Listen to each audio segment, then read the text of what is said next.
I want to try preaching from here today. I usually preach from there. Today I'm going to shift to this point so that everyone will be able to hear me clearly and understand me very well. I once again welcome everyone to Mass today as we gather to celebrate the 18th Sunday in ordinary time of the year B. I want to begin by stating the obvious. And what is it?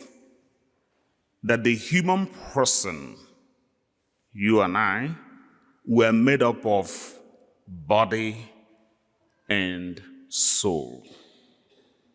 It is a foundation. We all know that.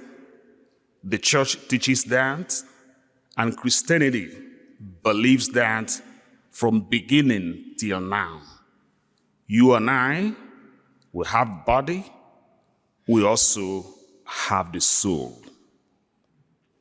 The readings of today address these two parts of the human person, body and soul.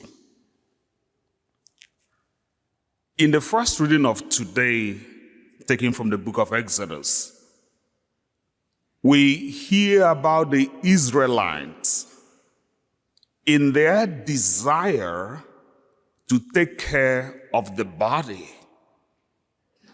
They murmured against their leaders for the provision of something for the body. And of course, God listened and provided them what they needed. Would that we had died at the Lord's hand in the land of Egypt, as we sat by our flesh pots and ate our fill of bread. That is a human desire. That is a need for the body. And that is the need of every human person to satisfy the desires of the body. And like the Israelites, we are naturally drawn to these desires of the body, whether it is by way of food or shelter or clothing or any need of the body. Put in a simple language, almost everything we do in life, from education to relationships to building families, to a large extent, they all revolve around taking care of the human body, the comfort that the body needs, the satisfaction that the body needs, the yearnings of the body. We need to fulfill all that and feel okay, in quotes. And that has led so many people in life to what we call quick gratification. Whatever the body wants, give it to it. If the body needs food, give it food. If the body needs water, give it water. If the body needs comfort, give it comfort. Whatever the body desires, give it to the body. And that has continued to influence and propel people into what they do in this age and in this time. Like the Israelites, we find ourselves also in this situation. But I want to put it this way. All we pursue in life, none of them last forever. Not even one. Everything in life passes. Nothing lasts forever. The food will go. The shelter will also go. We'll have a new home. Some years we need to retouch. We buy new clothes. 1 year, 2 years, we need to buy new sets. We get new cars. 1 year, 2 years, 3 years, 5 years, we want to get new one. And so it continues. There is nothing we possess in life that lasts forever. Perhaps this is where the gospel of today comes in.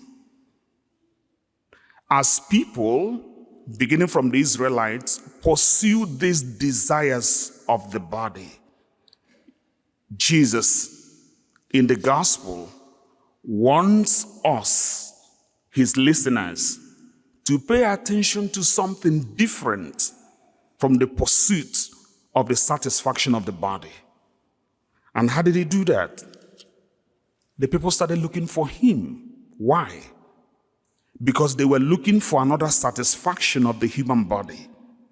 Remember in previous verses, Jesus gave them food and they were all satisfied. And so they started looking for him. Why were they looking for him? They wanted another miracle. They wanted another food. They wanted to eat again. And this is something new that Jesus does. If you pay attention to the gospel stories, Jesus uses every opportunity to teach and to redirect the mind and consciousness of people to what is eternal, to what lasts, to what endures. And what did Jesus say to them when they found him? You are looking for me, not because you saw signs. You are looking for me because you ate food and you were filled. Do not work for food that perishes, but for the food that endures for eternal life. This is the striking point of Jesus. Do not work for the food that perishes. Instead, work for the food that lasts forever. And I want to say this. You and I are meant for eternal life. Everything we do in life here is supposed to help us to pursue that eternal life. We're pilgrims here. We're like people in the shopping mall or in the grocery shop, in quotes. We came to buy things. We came to pick stuff from the shopping mall. And when we finish, we go back home. And here on earth, we are pilgrims. Everything we do right here in this earth should help us to aim at eternal life that Jesus is offering us in the gospel of today. Yes, there is always this tension between the material food and the spiritual food. Sometimes people emphasize one over the other. Both of them are necessary. Jesus is not saying we should not eat. God is not saying we should not take care of our bodies. God is not saying we should not be comfortable. But the point is this. Do not allow the satisfaction of the desires of the body prevent you or prevent us from gaining this eternal life that God is promising and offering us. And this is where the spiritual masters come in with a key to overcome this. And what did they teach us? Attachment and detachment.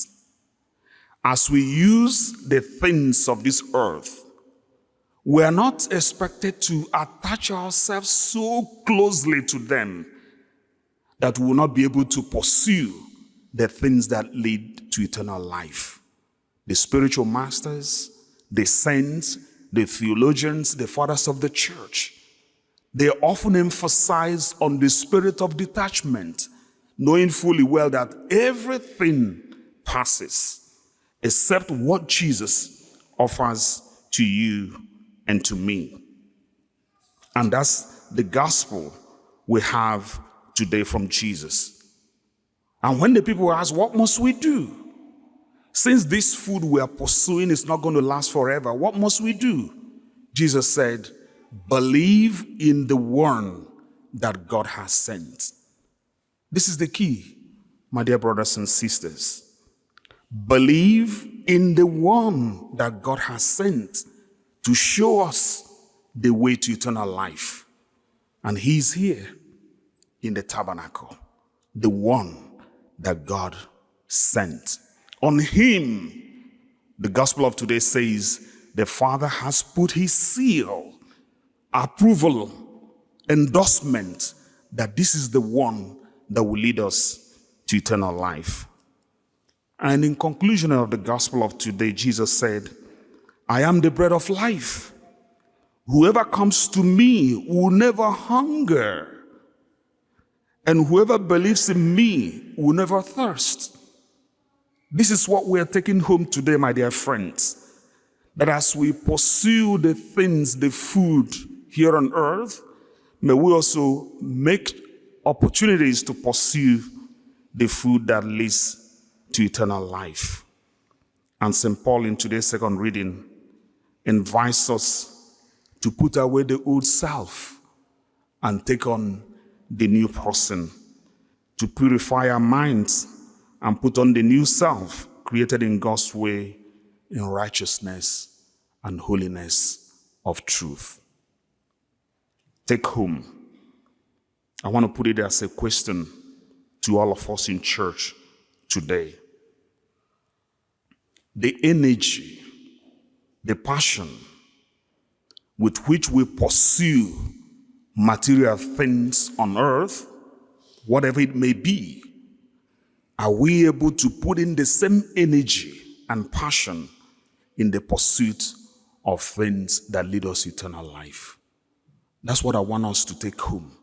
I am taking home the same message, that as I live my life as a priest, as a Christian, are the things I'm doing, the things I'm putting my energy and passion in, will I put the same energy and passion in the things that lead me to eternal life? And as I said, we are meant for eternal life, and Jesus has come to show us the way to eternal life. What counts in life is not the here and now. What counts in life is the life after here, and that is what Jesus is giving us.